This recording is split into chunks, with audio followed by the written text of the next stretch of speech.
Welcome to the deep dive. Let's think about this for a second. What happens when the very ideals that are meant to define us, give us purpose, integrity, what happens when they get twisted? Twisted into a tool for cruelty. Exactly, a mask for just profound hypocrisy. And how do people push right to their absolute limits, how do they navigate a system, a really rigid system, that demands blind adherence to a code? A code it doesn't even really embody anymore. Right, a code that's become totally detached from, well, human reality. Today, we're diving headfirst into a world where honor isn't just a double-edged sword. It's one wielded by institutions to cut down the desperate, where a single plea, a really heartbreaking plea, can just rip everything open and expose the rot underneath. And what's truly fascinating here, I think, is how this film, which is, a cinematic masterpiece made over 60 years ago, set centuries in the past, how it speaks with such piercing clarity to our own time. Yeah. To our understanding of integrity versus the crushing weight of institutional power. It really does. It's not just some historical drama. It's timeless, a universal critique. Absolutely. So today we're embarking on a really comprehensive deep dive into Masaki Kobayashi's 1962 triumph Harakiri. And this isn't just another samurai film, the kind you might picture with flashy sword fights and stoic heroes. No. It's based on Yasuko Takiguchi's novel, and it's a profound human tragedy. It's a meticulously crafted story of sorrow, of vengeance, and just a scathing, utterly enduring critique of a social system that, well, basically lost its way right from the core. So our mission for you listening in is to really pull out the most potent, the most unforgettable insights from this incredibly powerful story. We want to help you grasp the complex critique of traditional samurai honor, understand that excruciating tension between, individual morality and overwhelming systemic power. And appreciate just how relevant these themes still are in our world today. So you're in for quite a journey, a vivid trip back to 17th century Edo period Japan. We'll be uncovering some surprising, often really heartbreaking facts about the reality for these masterless samurai, the ronin. And be prepared because there's a truly shocking scene. I mean, really agonizing. It involves a seemingly harmless object, a bamboo sword. Yes, a bamboo sword. Right. Which becomes this instrument of just unimaginable torment. It's hard to watch, frankly. It is. And we'll meticulously trace the methodical, almost chilling revenge of a man pushed beyond all human endurance. We'll peel back the layers of deception, reveal the surprising, often brutal ways truth can be exposed, even when those in power try desperately to bury it under this facade of honor. Okay, so let's set the stage properly, because the historical context, the specific time and place, it isn't just background detail. It's absolutely crucial to unlocking the film's meaning, its power. Right. We're talking the 17th century Edo period Japan, specifically the early years of the Tokugawa shogunate. Now, when most people hear samurai, they think, fierce warriors, constant battles, loyalty to feudal lords. Classic image, yeah. Centuries of warfare. Exactly. But Harakiri throws us into a very different time, a profoundly unsettling time, actually, for the samurai class. It's a period of prolonged, unprecedented peace. And that peace, which lasted, over 2 centuries under the Tokugawa shoguns, it brought stability, sure, after all the civil war. But paradoxically, it created this massive upheaval for the warrior class itself. How so? Well, think about it. Historically, a samurai's entire existence, their identity, their purpose, their livelihood, it all revolved around their skill in combat, service in war, fighting and dying for their lord. Right, their whole function. But now, no wars to fight, feudal domains are consolidated, there's this strict social hierarchy, and suddenly, huge numbers of samurai find themselves masterless. They become ronin, literally wave men, just adrift. And this wasn't just a few isolated cases, right? It was a massive systemic crisis. It affected the whole social structure. Absolutely. You suddenly have these highly trained warriors, men whose entire identity is tied to facing just grinding poverty. Chronic unemployment. Imagine being told almost overnight that everything you know, everything you are, is essentially obsolete in this new peaceful economy. It must have been devastating, not just financially, but psychologically. Exactly. It wasn't just economic hardship, though that was brutal. It was a profound crisis of identity, a deep wound to their sense of self. Their swords, these powerful symbols of honor and spirit, they became useless burdens, couldn't even buy a meal for their starving families. So many were forced into begging. Or worse. Begging, crime, yeah. humiliating situations. This pervasive desperation is absolutely key to understanding the film's characters, their motivations. It forces a samurai, traditionally bound by this incredibly rigid code of honor, into these terribly vulnerable, sometimes demeaning positions. Their identity as proud warriors just clashes violently with the reality of not being able to survive. Precisely. That economic and social upheaval, it forms the bedrock for understanding the pressure on these individuals and the rigid codes they were still expected to live by, even when those codes offered no practical path forward. No path, except maybe starvation. And speaking of codes, that brings us right to bushido, the revered, often romanticized samurai code, honor, loyalty, integrity, supposedly the bedrock of their existence. Supposedly. But Harakiri doesn't just mention it, it immediately sets up this powerful, almost surgical critique of how the code was actually practiced. Not the ideal, but the reality. Yeah, that's a crucial distinction. If you connect this to the bigger picture, Harakiri asks this really profound, uncomfortable question. Can a strict code of honor like Bushido truly endure? Can it maintain its moral authority when the society it governs is basically crumbling? When human suffering is everywhere, and when it's being exploited by those in power? It raises that question about tradition versus just basic survival, doesn't it? Exactly. What happens when ideals become completely detached from empathy from human reality? And the film, it's important to stress, isn't really questioning the pure ideals of Bushido courage, integrity, loyalty in the abstract. No, it's laser focused on how the code got weaponized. Weaponized, how do you mean? It got perverted. It became this convenient tool for maintaining power, for preserving a pristine public image, enforcing a rigid, often cruel social order. And all too often, that came at the direct cost of basic humanity, especially during this time of peace and desperation. So the code became less a moral guide and more like a shield for those in power to hide behind, a justification for cruelty. That's a good way to put it. And we see this horrifying corruption embodied almost perfectly by the powerful A clan. They're at the center of the story. Right, and this sets up that core conflict, doesn't it? The sincere, desperate individual caught in this impossible situation versus the unyielding, hypocritical system, a system that shouts about tradition but practices shocking cruelty. Mm-hmm. And that conflict, that tension, it starts to unfold dramatically, chillingly, right from the moment our protagonist arrives. Right. A man whose quietness hides a deep, burning purpose. Indeed. The story really kicks off when Hanshirō Tsugumo shows up at the imposing estate of the House of E. He's played by Tatsuya Nakadai, just masterfully, visibly poor, utterly weary, a ronin. And his request is just chillingly formal, despite his appearance, delivered with this quiet dignity. He asks for permission to commit seppuku, ritual suicide, right there, in their courtyard. Which, for the E clan, a prominent house, is a serious matter. A death on their grounds, it reflects on them. But here's the crucial context. This request wasn't always genuine, not by a long shot. Right, that's the twist. It was actually a widely known tactic among desperate ronin. They'd use the threat of seppuku as a kind of bluff, a desperate gamble, hoping the clan would want to avoid the dishonor or just the hassle of a death on their property. So they'd offer money, or maybe a job, just to make them go away quietly. Exactly. Alms, maybe some employment. It just highlights the truly abysmal state these masterless samurai were in. Forced into this demeaning act, this public performance of willingness to die, just to survive, just to maybe get some food. Here's where it gets really interesting and tragic. Just imagine being driven so far to the brink you have to fake a suicide request. Pretend you're ready to die, just to maybe feed your family for another day. It's soul-crushing. Tsugumo's appearance, poor, weary, it stands in such stark contrast to the formality of his request. It screams desperation. The weight of his situation is palpable. And the E clan's reaction. It immediately sets the tone. It reveals their character, their corrupted view of honor. The retainers, especially the senior counselor, Seita Kageyu, he's cold, calculating. They immediately suspect Tsugumo is bluffing. They're just tired of it, aren't they? They see it as dishonorable begging. Completely. From their point of view, these requests aren't cries for help. They're an inconvenience, a threat to their precious image, an erosion of what they think are true samurai values, values they believe they embody. So their intention is to make an example, a brutal example, to deter anyone else from trying the same thing.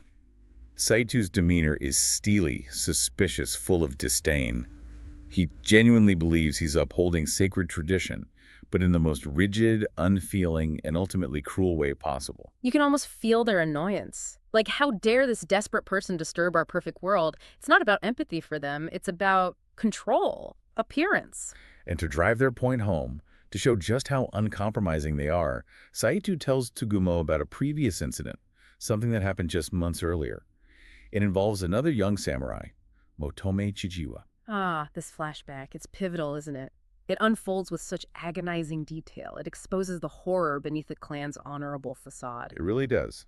Saito narrates the story. Motome, young, deeply poor, just like Tsugumo shows up asking for seppuku. The E-clan, hardened by previous bluffs, tired of this dishonorable begging, they decide to call his bluff, force him to go through with it. But then comes the detail, the truly shocking part, the bamboo sword. Yes, Motome had used a bamboo sword, not a real blade. It wasn't an oversight. It was a clear, desperate signal he was bluffing. He never expected to die. He hoped for alms, a few coins, like maybe other ronin got from more charitable clans. And this is where the film just punches you in the gut, the clan's response. It's not just adherence to a code, it's active cruelty. Almost sadistic. It is. Instead of dismissing him or offering even a tiny bit of aid, the E-retainers, they force him. They actually force Motome to commit seppuku with his own flimsy bamboo blade. They refuse him a proper sword. They make him proceed with this useless, humiliating implement he brought as part of his desperate plea. And it's not quick. The film shows it in excruciating detail. Excruciating is the word. With a dull bamboo blade he can't cut cleanly, his attempts are futile, agonizing. You see his face contort in unbearable pain, his body writhing. You hear these muffled screams as he tries again and again, failing. And the retainers just watch. They watch. Coldly. Detached. Some even demand he finish the ritual properly, forcing him to continue through unimaginable torment. It's slow, torturous, profoundly degrading, a public spectacle designed to humiliate and deter. And they thought this was justified. They saw it as upholding honor. Shockingly, yes. They genuinely believed they were preserving their code, instilling fear and respect for tradition by making him suffer like that. But what they were actually doing was exposing their own profound hypocrisy, their moral bankruptcy. The contrast is just brutal. This desperate young man with a flimsy bamboo sword, his last pathetic hope against the unyielding, calculated cruelty of this powerful clan. That gentle object, the bamboo sword, meant as a prop, becomes a tool of horrific suffering. It symbolizes the complete perversion of samurai ideals. And that chilling flashback, that agonizing display of the E-clan's true nature, that's the key, isn't it? To understanding Tsugumo's real motive. It's not just his own desperation anymore, it's something much deeper. Grief. A need for justice. Exactly. Which brings us back to the present. Tsugumo is still there, quiet but resolute. He insists, now with this almost unsettling firmness, that he genuinely wants to go through with the seppuku. But then he makes that strange request. Right. Before starting, he asks for 3 specific senior samurai to be his seconds. The assistants who traditionally deliver the merciful final cut, he names them, Hikokuro, Hayato, and Uminosuke. Which immediately raises a red flag, for the clan and for us watching. And sure enough, when they try to summon these 3 prominent samurai, none can be found. Suddenly, one is ill, another is out on an errand, the third is away on official business. He excuses sound flimsy, too convenient. Absolutely. Their absence, the transparent cover-up, it signals Tsugumo is playing a deeper game. He knows these men are connected to something. Their absence isn't a problem for his plan. It's actually part of his trap. And then he starts to tell his story. The real story. Yes. Slowly, methodically, building this unbearable weight of grief and purpose. He reveals his true identity, his intentions. He turns the tables completely. He reveals he was Motome Chijiwa's father-in-law. Motome married his daughter, Miho. Exactly. And they had a sickly infant son. This connection immediately shifts everything. It's not just about ronin desperation anymore. It's deeply, devastatingly personal. And this is where the tragedy just opens up, the emotional core of the film. We learn why Motome made that desperate bluff. Miho and their baby weren't just struggling. They were starving, gravely ill, wasting away from fever, malnutrition. Motome's seppuku request wasn't cowardice. It was a father's, a husband's desperate last resort.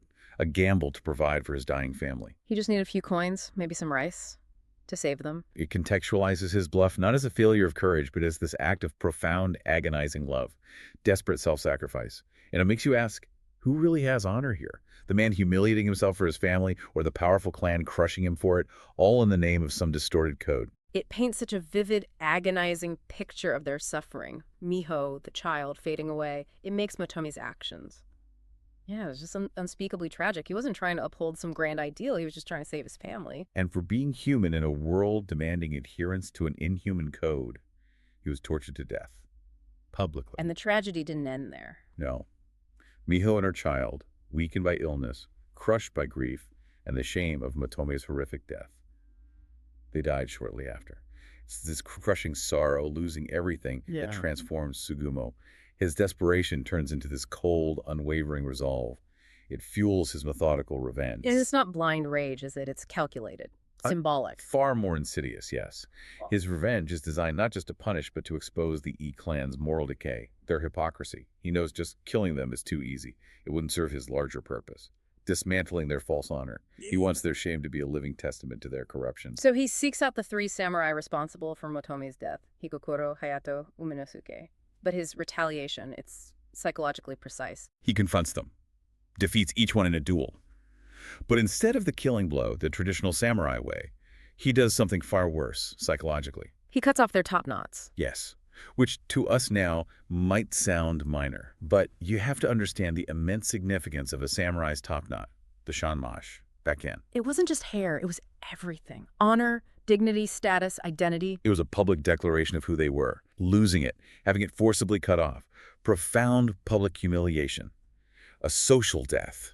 Worse than physical death for many because it stripped them of their place in society. Tsugumo lets them live, but forces them to confront their enduring shame, their visible loss of honor. And what happens to them? They can't face it, can they? No. They're hiding in shame, confined to their homes, claiming illness to avoid ridicule. One apparently went mad from despair. It starkly shows their lack of true honor, their cowardice compared to Motome. They preach the code, enforced it with cruelty, but they can't face humiliation themselves. Their honor is revealed as just a thin facade, a mask for cruelty and self-preservation. So, with his targets exposed, disgraced, Tsugumo is ready. Ready for the final confrontation, right in the E-clan's stronghold. He's not just coming for vengeance now, he's coming for a reckoning. Which brings us to the climax, a breathtaking, unforgettable moment. Tsugumo, standing before the clan elders, openly, fearlessly denounces them, their false honor, their hypocrisy, their obsession with image over justice. His words carry such moral weight. He's not just a grieving father-in-law anymore, he's an accuser, exposing the systemic corruption right to their faces. He forces them to confront the ugly truth they tried to bury. So what does this all mean? Tsugumo isn't just fighting with a sword, he's fighting with the truth. And that, as the film shows, is a much more powerful weapon against a system built on lies. Imagine the tension. One weary ronin, nothing left to lose, standing in their stronghold speaking truth to power. It's incredibly brave, almost suicidal. And it sets the stage. For the inevitable, the brutal final showdown. Soldiers surround him in the grand ceremonial hall. Tsugumo fights back, just his sword, and significantly a suit of armor he finds. It's more than just a fight, though. It's symbolic. Deeply symbolic. It's one man's integrity, his grief, his desire for justice against the crushing weight of institutional cruelty. And the setting, the ceremonial hall, usually a place of ritual decorum, becomes this chaotic battlefield for truth. The clan's facade is shattered right there. It's like the space itself is stripped bare, revealing the violence beneath their so-called order. And Tsugumo's death, when it comes. It's significant, too. He's overwhelmed, finally. Not by swords in an honorable duel, but by gunfire. Matchlock rifles. Why the rifles? What does that signify? It signifies how even the last bits of samurai honor, traditional combat, have been corrupted by convenience. Technology. There's no honorable duel, no test of skill or principle, just a technologically superior, impersonal, frankly cowardly ending. An inglorious death for a warrior. A final statement on the decay of their values. They abandon tradition when their power is threatened. Exactly. The contrast between the sword and the rifle highlights the erosion of the very principles they claim to uphold. And the story doesn't end there, does it? The E-clan's response is immediate, frantic. They try to control the narrative, erase the truth. With chilling efficiency. They destroy records, evidence, wipe the incident clean from their archives. It shows their obsession isn't with truth or honor, but solely with reputation, image, power. And they don't just erase, they fabricate, they rewrite history. They officially record Tsugumo died honorably by seppuku, bravely taking his own life, and they double down on the lie about Motome claiming his horrific death with the bamboo sword was a proper, justified execution, necessary to preserve tradition. It's a complete inversion of the truth. Yeah. Cynical. The irony is just inescapable, painful. The clan obsessed with preserving its image, its honor, is built entirely on lies, deception, brutal suppression of truth. It highlights that core theme, how power manipulates truth, rewrites history to maintain prestige, even when it's built on suffering and death. That final scene. The scribe updating the records, calmly fabricating the story, it's haunting.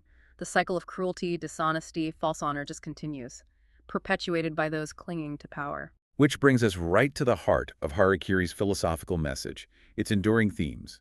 First, that critique of bushido It really dissects it, doesn't it? with unflinching precision. It shows how this code, meant to reflect noble ideals, honor, loyalty, integrity, got perverted, especially in peacetime. It stopped being a moral guide and became a rigid, self-serving tool for maintaining power and image. A facade. A mask for cruelty, sacrificing basic human values like empathy for appearances. Status. And this is really the key insight. Harakiri powerfully argues that honor without humanity isn't honor at all. It's a weapon, wielded by power to oppress the vulnerable, twisting noble ideals into a cruel facade. Then there's that stark contrast. Right. True honor versus hypocrisy. The Eki clan's fanatic insistence on their twisted honor leads directly to Motome's torturous death. A good man just trying to save his family. And then their insistence on that same warped honor leads to the cover-up, hiding their own cowardice, their brutality, their moral bankruptcy. You see it so clearly. Motome's humble actions, driven by love and desperation, versus the clan's empty posturing. Their brutal enforcement of a code they don't embody. They preach honor, demand tradition, but practice cruelty, deceit, cowardice.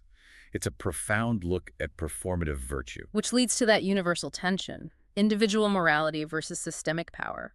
Tsugumo's integrity, fueled by grief and a desire for justice, stands as this defiant challenge to the cold, bureaucratic, morally bankrupt E-clan system. And while he dies, yes, overwhelmed by the system, he achieves a moral victory. He exposes their hollowness, forces them to more lies, more cruelty to silence him. His death isn't a defeat. It's a powerful accusation, a testament that even if the system wins physically, it can't erase the moral stain. His defiance ensures the truth remains for those willing to look. It's a warning, isn't it? About blind adherence to tradition, especially when it loses its humanity. It inevitably leads to moral decay, absolutely. And finally, that symbolism we kept coming back to, the bamboo sword. Perhaps the film's most potent, haunting symbol. It starts as this harmless object, a prop in a desperate bluff, a sign of hope for mercy. But the clan's cruelty transforms it into an instrument of agony and degradation. It symbolizes the perversion of ideals, how a code meant to embody strength and integrity turns a simple object into a tool of horror. It's a central, unforgettable metaphor for the whole critique. A system hollowed out, its principles twisted into instruments of torture. Just a simple object carrying such profound, disturbing weight. And this masterful storytelling, these deep questions, these metaphors, that's why Harakiri has such an enduring legacy. Absolutely. It's hailed worldwide as one of the greatest Japanese films ever made. Its resonance goes beyond Japan, beyond samurai film fans. It connects across cultures, generations. And Tatsuya Nakadai's performance as Tsugumo, just incredible. That quiet intensity, the grief, the resolve, you feel it all, even in his silence. He conveys so much with just a look. And Kobayashi's direction, the cinematography, elegant, stark, striking black and white. He uses framing, pacing. It's deliberate, meditative almost, letting the themes breathe, letting the weight settle. It's a masterclass. But beyond the technical brilliance, it's the philosophical commentary, right, that elevates it. Exploring justice, power, integrity versus hypocrisy. It speaks to us today, forces us to look inward. It remains a profound human tragedy, yes. A heartbreaking story. But more importantly, it's a timeless critique of blind obedience to tradition, the dangers of unchecked power, the corruption that festers when appearances matter more than morality, empathy, human life. It urges us to look beyond the proclaimed ideals, doesn't it? To examine actual behavior. It's a story that really sticks with you, challenges you long after it ends, makes you think about what true honor means, what it demands, what it costs when it's twisted and exploited. This is exactly the kind of story that reminds us to question narratives, especially those designed to uphold prestige at the cost of truth and dignity. It calls on us to be discerning, to look behind the curtain. So we've journeyed through 17th century Japan, witnessed the ronin's plight, felt the clan's chilling cruelty, followed Tsugumo's heartbreaking quest for justice. Harakiri masterfully unravels honor, exposes hypocrisy, lays bare that struggle against systemic power. It challenges you to look beyond the surface, to question what's truly honorable versus what's just a performance, often violent performance. It forces us to confront how easily noble ideals get corrupted when they serve power, not people. A reminder that real integrity often lives in quiet, desperate acts, not grand pronouncements. So let's bring it home. In our own world today, where do we see this tension, this conflict between proclaimed ideals and actual behavior? And how do we as individuals choose to confront those moments? When the codes we live by, corporate rules, social norms, political ideologies, start seeing power more than justice, more than humanity, it's definitely a question worth pondering long after this deep dive concludes.